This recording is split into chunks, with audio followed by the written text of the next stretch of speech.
भारत में करीब 75% लोगों को अपने जीवन में कभी न कभी इस समस्या का सामना करना पड़ता है और ये एक बहुत बड़ा नंबर है। उससे भी बड़ा सच तो ये है कि टेक्निकली रूप से देखा जाए तो दुनिया के 100% इंसानों में हिमोरॉइड्स मौजूद है। अब आप सोच रहे होंगे 100%? ये कैसे संभव है? कोई भी बीमारी 100% लोगों को कैसे हो सकती है? मेडिकल भाषा में इसे हिमोरॉइडल कुशन कहा जाता है। ये गुदा यानी एनल कैनाल के अंदर मौजूद गद्देदार संरचनाएं होती हैं।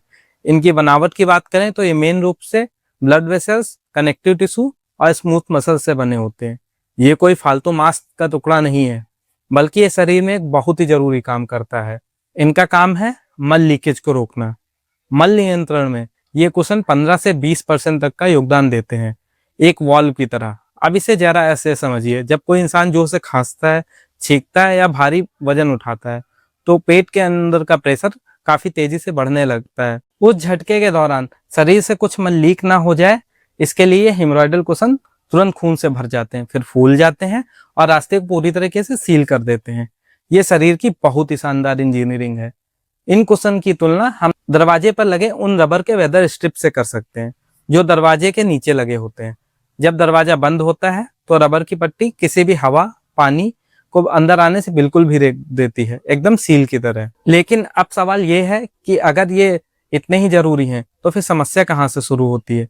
वहीं से जहां से दबाव हद से ज्यादा बढ़ जाता है। यहाँ उसी वेदर स्ट्रिप वाली एनालॉजी को बढ़ाते हैं।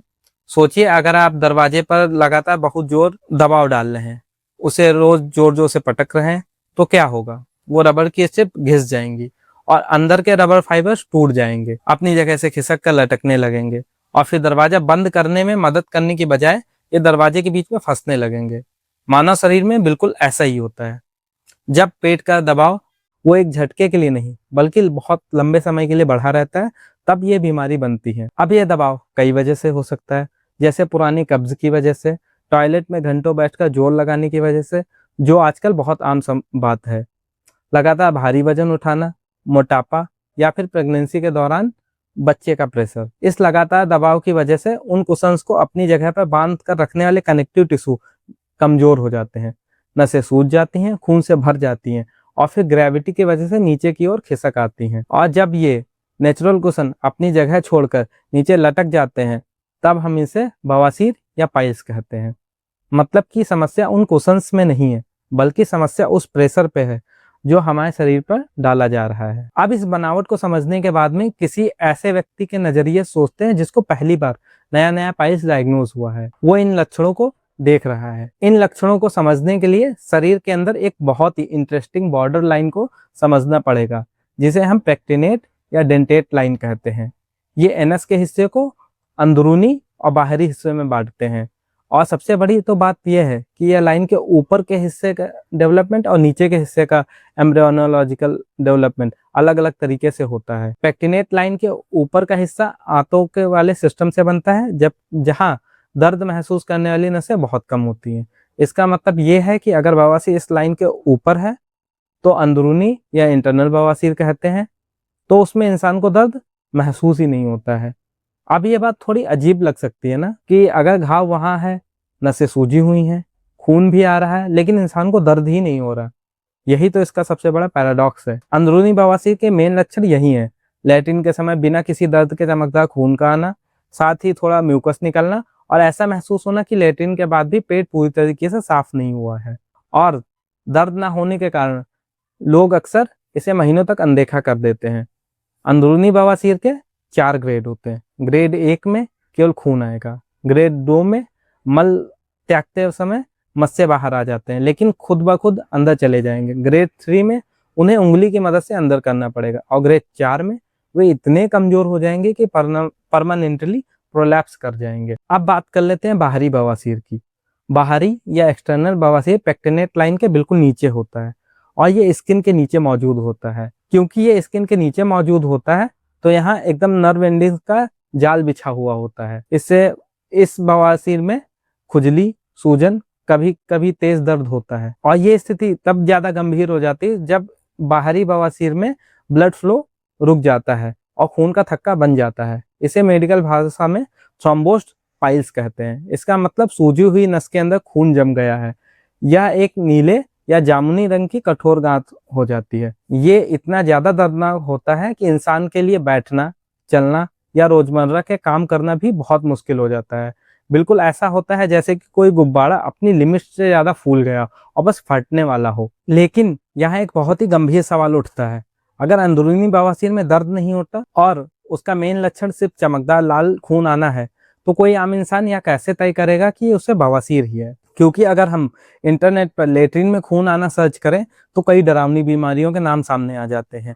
यही कारण है कि सभी मेडिकल गाइडलाइंस में, जैसे कि ASCRC, एकदम स्पष्ट रूप से कहती हैं कि इस मामले में सेल्फ डायग्नोस करना बिल्कुल नहीं चाहिए। अक्सर जब लोग ब्लीडिंग देखते हैं तो घबरा जाते हैं, सोचते हैं कि यहीं कहीं कैंसर तो नहीं है। यहाँ यह समझना जरूरी है कि 90% मामलों में यह चमकदार लाल खून केवल इन्हीं सूजी हुई कुसंस के कारण होता है। तो डॉक्टर केवल जांच इसलिए नहीं करते हैं कि उन्हें सीधे कैंसर का शक होता है, बल्कि वो जांच इसलिए कर रहे होते हैं ताकि वो जो 10% संभावना है उसे एकदम खत्म किया जा सकते। जहां यह लक्षण किसी और भी बीमारी का भी हो सकता है, जैसे कोलोरेक्टल कैंसर, कोलाइटिस, फिशर, भगंदर यानी फिस्टुला। भगंदर एक अलग तरह की कॉम्प्लेक्सिटी है जहां एक एबनॉर्मल नली बन जाती है जिससे मवाद आ रहा होता है, और अगर खून चमकदार लाल ना होकर गहरा काले रंग का है और मल के साथ पूरी तरह मिक्स होकर के आ रहा है, तो ये क्लियर इंडिकेशन है कि ब्लीडिंग डाइजेस्टिव सिस्टम में कहीं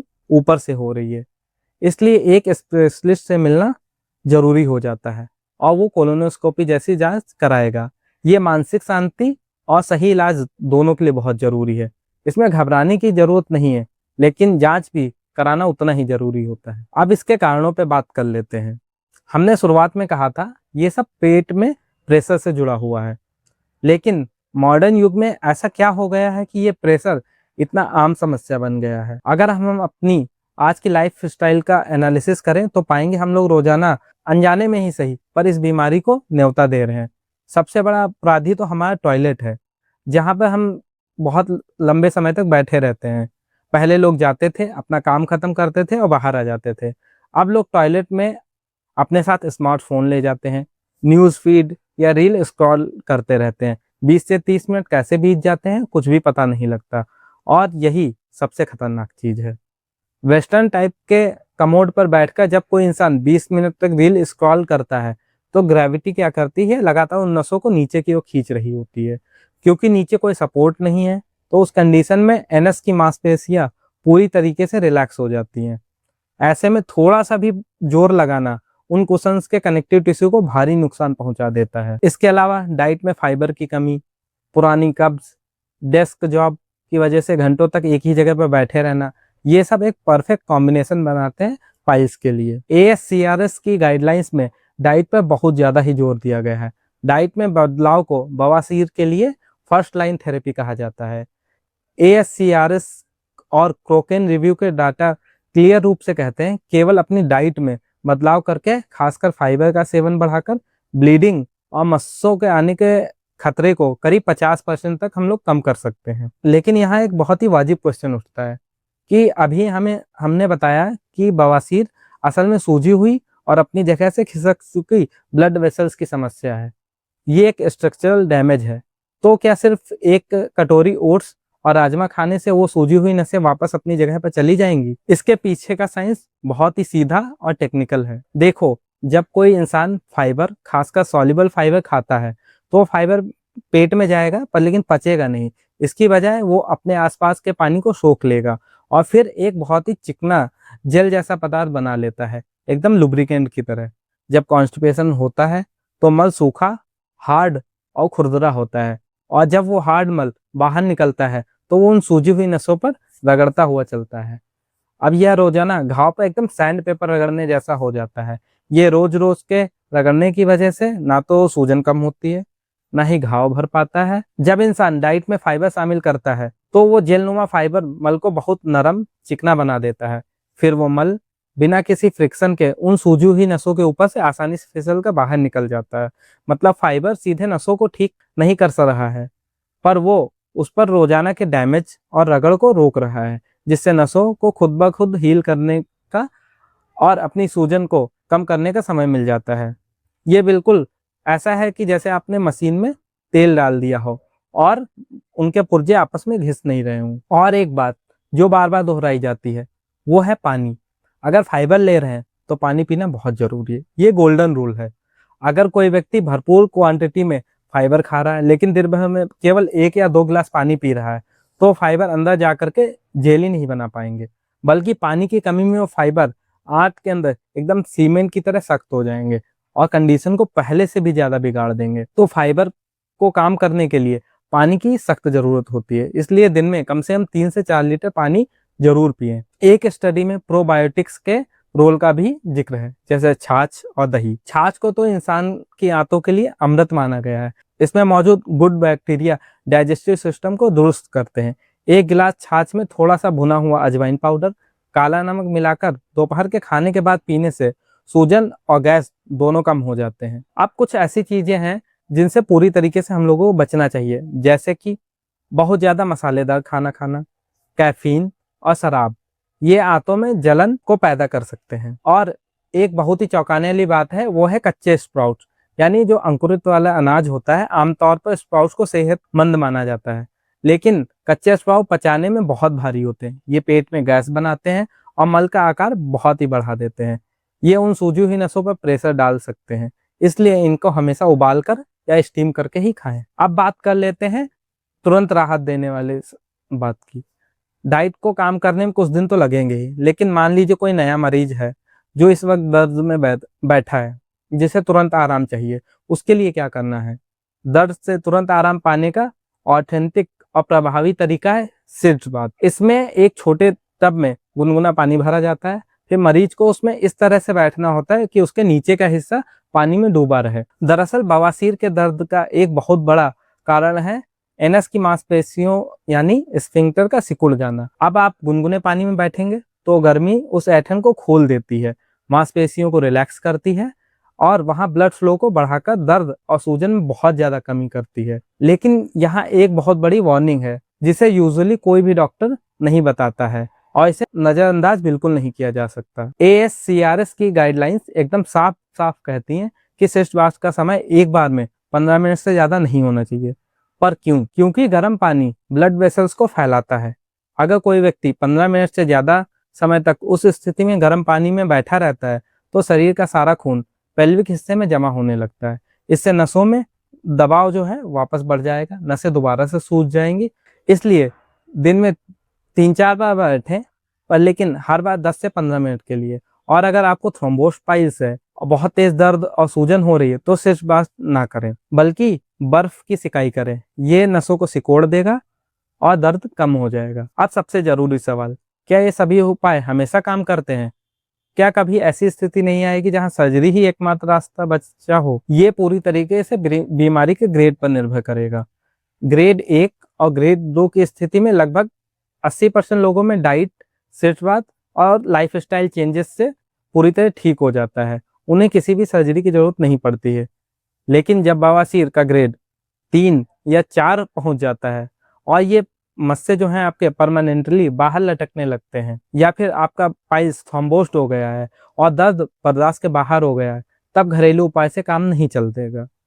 ऐसी कंडीशन में मेडिकल इंटरवेंशन जरूरी हो जाता है। इसके लिए सीधे सर्जरी नहीं होती, कई ओपीडी बेस्ड इंटरवेंशन मौजूद हैं जिन्हें बिना किसी एनेस्थीसिया के ओपीडी में किया जा सकता है। इनमें सबसे सफल और आम तरीका है रबर बैंड लाइगेशन।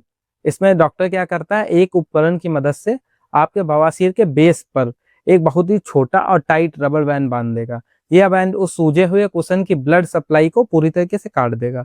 फिर बिना खून के ये मस्सा कुछ ही दिनों में सूख कर गिर जाएगा और ज्यादातर मामलों में मरीज को तो पता तक भी नहीं लग पाता है। अब सर्जरी, जिसे हेमोरॉइडेक्टमी कहते हैं, यही अंतिम विकल्प होता है। जब सारे उपाय फेल हो जाएं, सर्जरी करके उन सूजी हुई नसों को ही निकाल दिया जाता है। एक और नई सर्जरी आजकल चलन में है जिसे स्टेपल हेमराइडोपेक्सी कहते हैं, जो रेगुलर सर्जरी की तुलना में बहुत कम दर्दनाक होती है। लेकिन यहाँ एक कड़वा सच है जो हर मरीज को जान लेना चाहिए, चाहे आप रबर बैंड लाइगेशन करा लें या कोई महंगी से महंगी सर्जरी करा लें, अगर आपने अपनी जीवन शैली और डाइट में फाइबर और पानी का संतुलन नहीं बनाया तो बवासीर कुछ ही सालों में वापस आ जाएगा। सर्जरी शरीर की संरचना को नहीं बदल सकती, वो सिर्फ डैमेज हुए को हटा सकती है। तो अगर इस पूरी वीडियो को एक जगह समेटे तो सबसे बड़ी और राहत देने वाली बात यह है कि पाइल्स कोई अछूत या रहस्यमयी बीमारी नहीं है।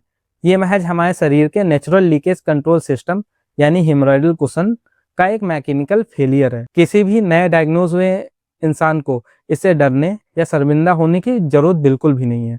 अपनी डाइट में सॉल्युबल फाइबर और पानी की मात्रा को बढ़ाएं। टॉयलेट में फोन को ले जाना बंद करें। 15 मिनट से ज्यादा का सिर बात ना लें और अगर ब्लीडिंग हो तो बिना डरे डॉक्टर से सही जांच करवा लें, क्योंकि सही नॉलेज ही इस समस्या का इलाज है। ये पूरी तरीके से हमारे कंट्रोल में है, बशर्ते हम अपने शरीर की बेसिक जरूरतों को समझें। और इस वीडियो के अंत में मैं एक ओपिनियन देना चाहूंगा। लाखों सालों के डेवलपमेंट ने हमारे शरीर को खड़े होकर चलना, फिर दौड़ना और शिकार करने के लिए बनाया था।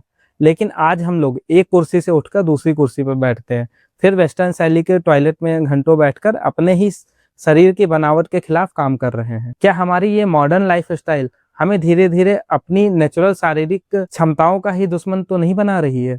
शायद इसका जवाब किसी डॉक्टर के पास नहीं, बल्कि हमारी रोजमर्रा की आदतों में ही छिपा है। वीडियो अच्छा लगा हो तो लाइक करें और शेयर करें।